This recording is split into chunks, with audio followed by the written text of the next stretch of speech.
Bonjour, Claire de Vlamings. Aujourd'hui et au cours de la prochaine session, je vais vous expliquer comment on annonce à quelqu'un que l'on est une personne Asperger. Cela peut vous paraître un peu trivial de vous dire, bah oui, qu'est-ce que ça peut faire la manière dont je l'annonce. Au contraire, quand vous allez l'annoncer fort probablement à une personne neurotypique, elle va prendre en compte toute une série d'informations dans la manière dont vous allez l'annoncer qui vont engendrer chez elle une réaction qui pourrait ne pas être celle que vous attendez. Alors, je vais vous faire 3 démonstrations de choses à ne surtout pas faire. Et je vous invite à bien écouter le ton de ma voix, à bien regarder ce que je fais avec les yeux, à bien regarder ce que je fais avec les épaules, avec les bras et avec la tête. Parce que ce sont des informations qu'une personne neurotypique va prendre en compte de manière intuitive quand on lui parle. Première manière inappropriée d'annoncer le syndrome d'Asperger.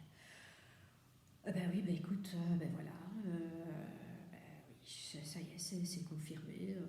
Oui, j'ai le syndrome d'Asperger, je comprends pas. Moi, je croyais que j'étais normale. Non, écoute, voilà, je comprends pas ce qui m'arrive. Oui, c'est une forme d'autisme. Deuxième manière inappropriée. Je te l'avais bien dit, hein. Oui, maintenant c'est confirmé, c'est le syndrome d'Asperger. Ouais, je suis autiste, voilà. Maintenant tu sais, je suis autiste. Troisième manière inappropriée, tu ne peux pas savoir ce qui m'arrive. Je suis allée chez le psy et il m'a confirmé que j'avais le syndrome d'Asperger. Attends, je suis handicapée là maintenant. Je suis handicapée, mais qu'est-ce que je vais devenir? Qu'est-ce que je vais faire? Comment est-ce que je vais pouvoir vivre?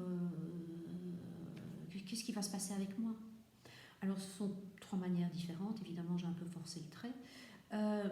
La première est plutôt dans le déni, un tout petit peu dans la tristesse. La deuxième est plutôt dans la colère. Et la troisième est un mix entre de la peur et de la colère. Ces 3 manières d'annoncer ont quelque chose en commun. C'est une forme de passivité, parce qu'on ne prend pas le taureau par les cornes.